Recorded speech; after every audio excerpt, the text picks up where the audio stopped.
지난번에 은혜 위해서 했던 말씀을 조금 더 보충해서 베드로전서 1장입니다.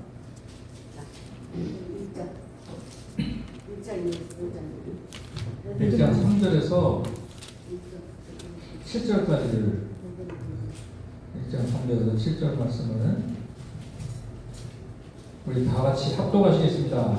1장 3절에서 7절 말씀 시작. 우리 주 예수 그리스도의 아버지 하나님을 찬송하려다. 그의 많으신 긍휼대로 예수 그리스도를 존자 가운데서 부활하게 하심으로 말미암아 우리를 거듭나게 하사 산 소망이 있게 하시며 쉬지 않고 더럽지 않고 쇠하지 않는 유업을 있게 하시나니 곧 너희를 위하여 하늘에 간직하신 것이라. 너희는 말세에 나타내기로 예비하신 구원을 얻기 위하여 믿음으로 말미암아 하나님의 능력으로 보호하심을 받았느니라. 그러므로 너희가 이제 여러 가지 시험으로 말미암아 잠깐 근심하게 되지 않을 수 없으나 오히려 크게 기뻐하는도다. 너희 믿음의 확실함은 불로 연단하여도 없어질 금보다 더 귀하여 예수 그리스도께서 나타나실 때 칭찬과 영광과 존귀를 얻게 할 것이니라. 예수 아멘. 지난 시간에 우리 강수원 목사님 교회에서 이 본문을 한마디로 말하면 찬송합시다, 그죠? 찬송합시다라는 주제였는데 그 찬송을 왜 해야 되느냐? 하나님께서 우리를 구원해 주셨기 때문에 찬송을 해야 된다. 그럼 도대체 그 구원이 어떤 구원이냐? 그래서 제가 세 가지 말씀을 드렸죠. 첫 번째는 뭐였죠? 썩장. 거듭나게 하셨기 때문에 우리를 거듭나게 하셨기 때문에 어떻게 해서 거듭이 났느냐? 하나님의 그 많으신 그 크신 긍휼하심으로 말미암아 우리를 하나님께서 불쌍히 여겨주셔서 누구를 보내주셨어요? 예수 그리스도를 보내주셔서 우리를 위해서 대속의 죽음을 죽으시고 죽은 자 가운데서 부활하심으로 우리의 그 죄 문제, 우리의 또 그 사망의 문제, 죽음의 문제를 해결하셨고 그 복음을 들을 때 우리를 거듭나게 하셨다는 것입니다. 그래서 요한복음 3장에 말씀드렸죠. 사람이 거듭나는 것은 물과 성령으로 거듭날 수 있다. 물은 그때 그리스도 하나님의 말씀, 복음이었고 성령이 바람처럼 운행하시는 성령의 역사를 의미한다고 그랬죠.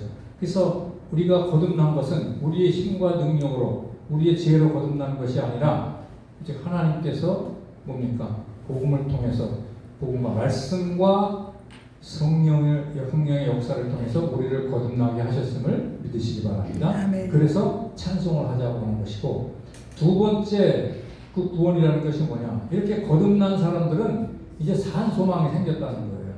산 소망. 세상 사람들이 썩어질, 더러워질, 쇠할 그런 소망을 찾아가는 것이 아니고 우리는 산 소망을 갖게 되었다는 것입니다. 그게 썩지 않고 쇠하지 않고 더럽지 않을 하늘에 간직한 그 산 소망을 갖게 된 것이다. 그래서 그것이 구원이라는 것이에요. 그래서 찬송을 하자는 것이고 세 번째는 이제 이 땅에 사는 날 동안에 우리가 주님 앞에 가는 그 순간까지도 우리 주님께서는 우리 하나님께서는 우리의 믿음이 흔들리지 않도록 우리 믿음이 빼앗기지 않도록 우리를 지키시고 보호해 주시기 때문에 우리가 찬송을 하자는 것이죠.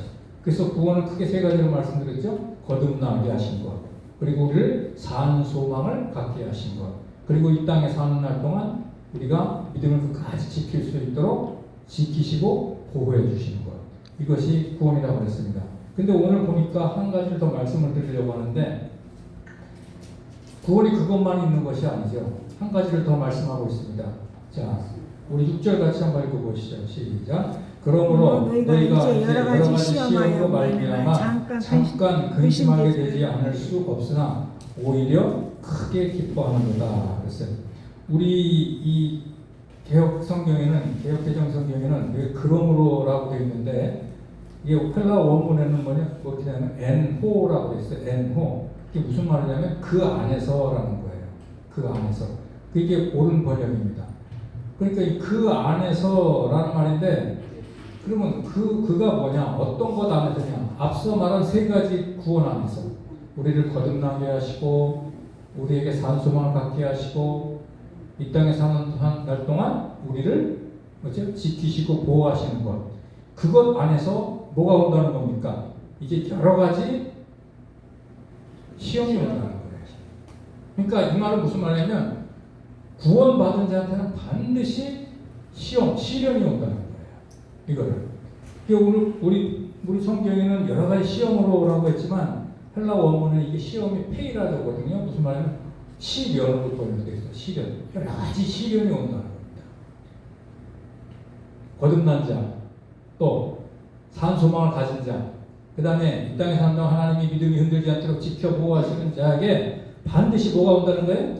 여러 가지 시련이 온다는 거예요. 여러 가지 시련이. 그러면 이 시련이 왜 오는 것이냐? 여러분, 우리가 이 앞서 말한 이 세 가지 구원, 세 가지 복을 누리는 것을 정말 싫어하는 존재가 있습니다. 그게 누구죠? 마귀죠. 마귀. 마귀는 한텐 우리가 산 소망을 가지고 살아가는 것, 이 거듭난 생명을 가지고 산 소망을 가지고 하나님 보호하심을 따라 믿음을 지키면서 살아가는 것을 진짜 그거를 못 보는 거예요. 그래서 계속해서 우리한테 시련을 가져다 주죠. 계속 우리를 거기에 떨어뜨리려고 하는, 그게 이게 시련으로 나타나는 것입니다.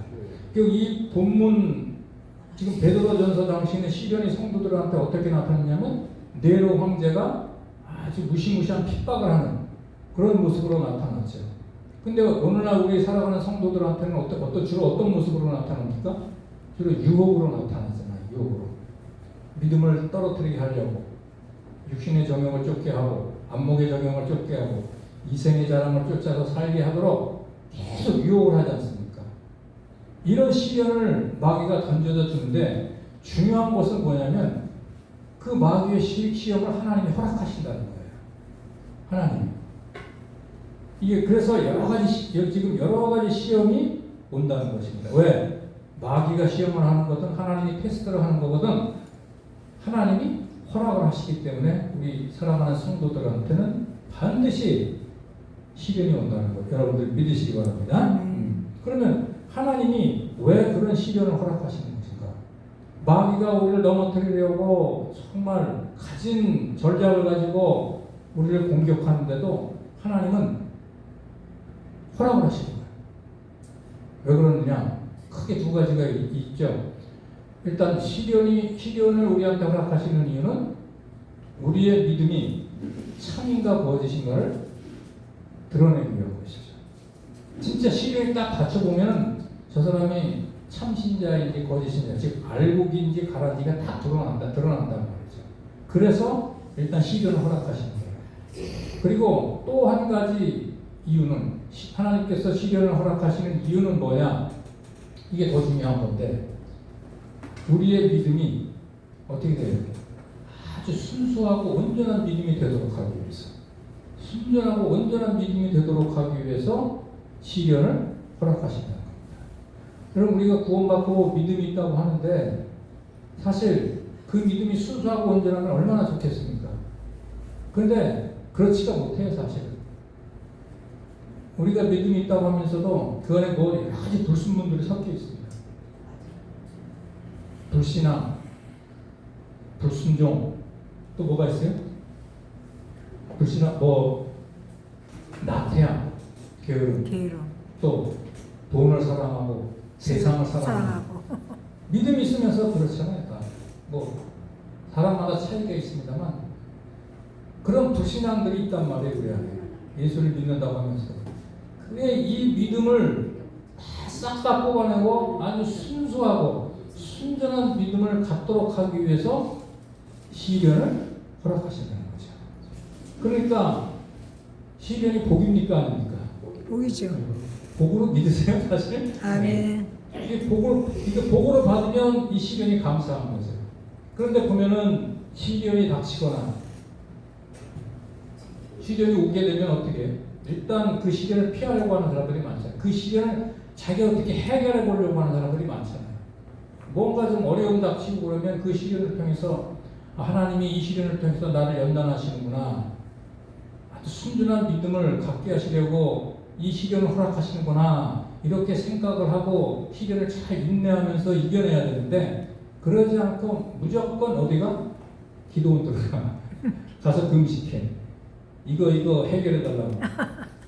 그러면 그건 하나님이 허락하신 시련의 그 뜻하고는 어긋나는 거예요. 여러분들 시련을 잘 이겨내시기 바랍니다. 아멘. 네, 시련을 하나님이 허락하시는 거예요. 큰 복인 줄 믿으시기 바랍니다. 아멘. 그래야 우리의 믿음이 온전하고 순수하게 할 수 있기 때문인 것이죠. 자, 그래서 보니까 다시 한번 읽어보세요. 1장 6절 시작. 그러므로 너희가 이제 여러 가지 시험으로 말미암아 잠깐 근심하게 되지 않을 수 없으나 오히려 크게 기뻐하느니라. 아멘. 시련이 닥치면 항상 우리 연약하니까 근심하죠. 근심하지 않은 사람 있습니까? 저도 얼마 전에 무슨 시련이라는 게 좀 왔었어요. 왔었는데 잠깐 근심했었거든요. 잠깐 근심했지만 이 내가 누굽니까? 지금 앞서 말한 여기 지금 엄청난 구원의 복을 받은 사람 아니에요. 그걸 생각하면 시련은 다 아무것도 아닌 거예요. 다 날아가는 것들입니다. 이게 잠깐 근심하게 된단 말이죠. 그런데 오히려 뭐한다? 나중에는 크게 기뻐한다. 이 크게 기뻐한다는 말은 찬송한다는 말과 연결이 되어 있는 거예요. 오히려 시련 가운데서도 크게 기뻐한다는 거예요. 베드로서를 읽고 있는 수신자들, 그들이 그런 네로의 그 엄청난 핍박 속에서 하루하루 살아가고 있었는데도 오히려 어떻게 합니까? 그 시련을 두려워하거나 그 시련으로 좌절하지 않고 뭐 한다는 거예요? 크게 기뻐한다는 것입니다. 크게 기뻐하는 이런 은혜가 있기를 바랍니다. 아멘. 네.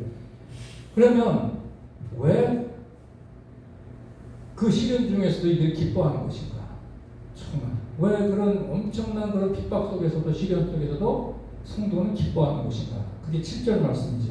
7절 같이 읽어봅시다. 시작. 너의 믿음의 확실함은 불로 연달아도 없어질 금보다 더 귀하여 예수 그리스도께서 나타나실 때 칭찬과 영광과 존귀를 얻게 하려 할 것입니다. 여기 보면 옛날 개혁 성경 가지고 계신 분 계시죠? 지금 개혁 개정 말고 목사님 박영희 목사님 그거 갖고 계시죠? 네, 한번 7절 한번 크게 읽어봐 주실래요? 너희 믿음의 시련이 불로 연단하여도 없어질 것보다 더 귀하여 예수 그리스도에 나타나실 때 칭찬과 영광과 존귀를 얻게 하려 합니다. 네. 아멘. 우리 지금 성경은 좀 틀려요. 어떻게 되어 있냐면 이 개혁 개정은 너의 믿음의 확실함이라고 되어 있잖아요. 그죠? 예. 근데 옛날 개혁 성경에는 너의 믿음의 시련이라고 되어 있어요. 믿음의 시련이. 개혁 개정 성경의 번역이 맞는 거예요. 개혁 개정 성경. 여기서 너의 믿음의 확실함인데 이거는 이 확실함이라는 단어를 여기 원문에서는 어떻게 되냐면 도키마조라는 단어를 쓰고 있는데 이게 시련이라는 뜻이에요. 아까 페이라조하고 같은 뜻이거든요. 그러니까 근데 개혁 개정은 이걸 바르게 옛날 개혁 성경 바르게 번역을 했어요. 너의 믿음의 시련이 확실함이 아니라 너의 믿음의 시련이 그래야 이제 문맥이 맞게 되는 거예요. 그 너의 믿음의 그 시련이 어떻게 되는 불로 연단하여도 없어질 금보다 더 귀하여 그랬습니다. 그러니까 우리가 받는 하나님이 허락하시는 그 믿음의 시련이 지금 금하고 비유를 하고 있지 않습니까? 왜 금하고 비유하죠? 금은 순금이 되기 위해서는 어떻게 해야 돼? 불로 연단을 해야 되잖아. 시련을 통과해야 되잖아. 마찬가지로 우리 믿음도 순수한 믿음, 온전한 믿음이 되기 위해서는 여러분 순수하고 온전한 믿음이 돼야 하나님 뜻대로 살 수 있는 거예요. 아멘. 하나님 말씀대로 살 수 있는 거예요. 그걸 온전하고 순수한 믿음이라고 하거든. 그러기 위해서는 시련을 통과해야 된다는 거예요. 그래서 하나님 시련을 우리한테 허락을 하시는 거예요. 순수하고 온전한 믿음이 되기 위해서. 그래서 시련이라고 하는 연단을 통과해야 되기 때문에 이렇게 금하고 비유를 하는 것입니다. 그런데 뭐라 그래요? 그러니까 시련을 안 받고 은혜만 받게 되면요 어떤 현상이 일어나면 하나님 뜻대로 살 수가 없는 거예요. 여러분들 저와 여러분은 은혜 좋아하죠? 은혜 받는 거. 근데 은혜만 받아서는 하나님 말씀대로 살아갈 수가 없어요. 순전한 믿음이 안 돼요. 뭐를 동시에 받아야 돼? 시련을 받아야 되는 거예요. 그 시련을 통해야만 우리의 믿음이 아주 순수해지고 하나님 뜻대로 살아갈 수 있는 거지. 그러니까 우리가 정말 하나님 앞에서 거룩한 삶을 살아가는 한은 어디에 달려있느냐? 시련, 우리가 받는 시련에 달려있는 것을 믿으시기 바랍니다. 네. 시련 받는다니까 별로 안 좋아하시죠? 자, 이 믿음의 시련은 금보다 귀하다고 그랬어요. 일단 금보다 귀한 이유가 뭡니까? 믿음이. 금은 없어질 것들이잖아. 금이 귀하다지만 그 금들은 우리가 돈 떨어지면 어떻게 돼요? 금 갖다 팔잖아요. 금 갖다 팔잖아. 그럼 없어지잖아. 또 안 팔아도 끝까지 간직하고 있어도 내가 죽을 때가 되면 그거 다 없어. 내 것 아니잖아요. 다 없어지는 겁니다. 그러니까 금은 썩어질 것이고 없어질 것들인데 이 믿음의 시련 있죠. 이 믿음의 시련은 정말 우리에게 소중한 거예요. 왜냐하면 아까 말씀드렸듯이 이 순수하고 믿음의 시련을 통해서 연단을 받아서 순수하고 온전한 믿음이 되어야만 하나님 뜻대로 살 수가 있고 그 하나님 뜻대로 살아가고 있을 때 우리에게 그것은 뭐하고 연결이 되냐면은 다시 한번 10절 읽어보시죠. 너희 믿음의 시련이 불로 연단하여도 없어질 금보다 더 귀하여 예수 그리스도의 나타나실 때 칭찬과 영광과 존귀를 얻게 하려 함이라고 써있는 개혁 성경에는. 그러니까 이 믿음의 시련과 이 믿음의 시련이 결국은 뭐하고 연결이 되냐면요, 칭찬과 영광과 존귀와 연결이 되는 거예요. 그러니까 시련을 통하지 않고서는 칭찬과 영광과 존귀를 받을 수 없어요. 왜냐하면 순수한 믿음이 안 되거든. 순수한 믿음이 안 되면 하나님 뜻대로 살아갈 수가 없거든, 이 땅에서. 은혜만 받아서는 안 된다니까. 시련이 그만큼 우리한테 중요한 거예요. 그래서 보면은 여기 보면요, 예수님께서 이제 다시 오시는 예수님께서 이렇게 시련을 받아서 순수한 믿음을 가지고 하나님 앞에 이렇게 순종하면서 거룩한 삶을 살았던 자들에게 이렇게 칭찬을 하시죠. 뭐라고 칭찬하십니까? 착하고 충성된 종아 잘하였다. 이렇게 칭찬을 하십니다. 여러분, 이 칭찬이 여러분 남은 생의 목표가 되시길 바랍니다. 아멘. 이 칭찬을 받는 것이 우리 생의 목표가 됩니다. 분명히 칭찬과 영광과 존귀를 갖다 주신다고 했거든요.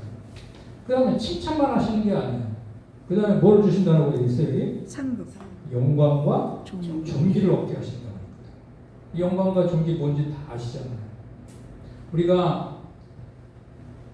우리 성도들이 이제 영원한 새하늘과 새 땅에 들어가게 되면 그리스도와 왕노로 탄다고 했거든요. 그리스도와 함께 왕노로 탄다고 했어요. 그런데 그게 영광이잖아요. 우리 성도의 영광인지 믿으시기 바랍니다. 왕노로 타는데 그 영광이 천국에 가면 다 달라. 각각 다 아시죠? 다 달라. 별의 영광이 다르고, 별의 영광이 다르고, 달의 영광이 다르고. 그리고 그 복음서가 문화 비유 보면 10곡을 받을 자가 있고, 다스릴 자가 있고, 5곡을 다스릴 자가 있고, 1곡을 다스릴 자가 있고, 다 다르다는 말이죠. 자, 이게 어디에 달려 있느냐? 바로 하나님 뜻대로 사는 것하고 달려 있는 거예요, 이 땅에서. 그럼 하나님 뜻대로 살기 위해서는 순수한 믿음이 있어야 돼. 우리 믿음이 순전하고 온전해야 돼. 하나님 뜻대로 살 수 있잖아요. 그 순전한 믿음이 되기 위해서는 뭐가 필요하다? 시련이 필요하다 이거예요. 시련이. 그래서 하나님이 우리를 그냥 두시지 않고 계속해서 그 하늘에 간직한 이 놀라운 칭찬과 영광과 존귀를 우리한테 주시려고 오늘도 내일도 어제도 계속해서 시련을 허락하시는 줄 믿으시기 바랍니다. 그래서 우리가 고난, 시련 이것을 보는 관점이 이제 틀려져야 돼요. 무조건 피하고 보자 이게 아닙니다. 시련이 오면 정말 하나님이 나를 달아보시기 위해서 내 믿음을 더 깨끗하고 온전하기 위해서 순수하게 하기 위해서 이 시련을 나한테 허락하십니다. 이렇게 믿으시기 바랍니다. 그래서 구원은요 크게 4가지예요. 베드로가 지금 여기 연서에서 말씀하신 우리가 찬송을 해야 될 이유가 뭐냐? 첫째는 나를 거듭나게 하셨다. 두 번째는 사한 소망을 갖게 하셨다. 세 번째는 이 땅에서도 내가 하나님 나라 가는 그 순간까지 믿음을 잃어버리지 않고 끝까지 지키시고 보호해 주신다. 그걸로 끝나지 않고 우리가 하나님 나라 갔을 때 그 순전한 믿음 때문에 하나님 앞에 순종했던 그 삶 때문에 어떻게 되는 거예요? 칭찬과 영광과 존귀를 얻게 하신다는 것입니다. 그렇죠? 우리가 찬송을 해야 됩니까? 안 해야 됩니까? 당연히 해야 되죠. 그죠? 힘들고 어려울 때마다 우리에게 주신 이 놀라운 영광, 놀라운 구원을 기억하시면서 날마다 찬송하는 저와 여러분 되시기를 주님의 이름으로 축복합니다. 아멘.